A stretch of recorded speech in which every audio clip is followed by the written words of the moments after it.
खुलुमबाय फ्राम 24 हेडलाइन स्टुडिय'आव आं आमिना सरगियारि 19 जुन खालारखालि सानजानि नोगोरनि जिल्ला खौसेथि बर' सुबुं आफादनि मावखुलियाव अलंबार मुंनि स्टुडिय' बेखेवनाय जादों। बे बेखेवनाय हाबाफारियाव गाहाय आलासि महरै बाहागो लायो आगु समाज सिबियारि मानगोनां देग्लायनि नीलेश्वर बान्था मोनगिरि वीरेन्द्र कुमार ब्रह्म। लोगोसे बे हाबाफारियाव बाहागो लायो मिरु खौसेथि बर' सुबुं आफादनि आफादगिरि मिहिनीश्वर बसुमतारी आरो मिरु खौसेथि बर' सुबुं आफादनि दैदेनगिरि लोगोसे ओनसोलनि गोबां बुजिनां सुबुंफोरा बाहागो लाना गाजा गोमजायै बारग'होयो। गाहायै बे स्टुडिय'खौ सामलायलांगोन बिरदावसा बर' आरो दैदेनगिरि महरै दं गेरेमसा बर' आरो निर्मल ब्रह्म। बे स्टुडिय'आव गिबिसिनै मेथाइ रोजाबजेनो देग्लायनि नीलेश्वर बान्था मोनगिरि आगु समाज सिबियारि मानगोनां वीरेन्द्र कुमार ब्रह्मआ। दानिया फै बिथां गिबि रोजाबजेननाय मेथाइखौ खोनासंदिनि। गोजोन्थों। गोदान मुगानि नायनो समायना बारदै सिख्ला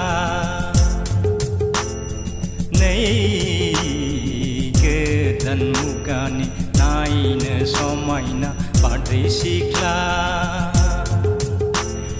मोखाङाव नायबोला नायनो मोजां आगै मोखाङाव नायबोला नायनो मोजां मोखाङाव नायबोला नायनो मोजां आगै मोखाङाव नायबोला मोखां गावदां आखल आखुआल' मानो जाखो नोंना आंजां आखल आखुआल' मानो जाखो नोंना आंजां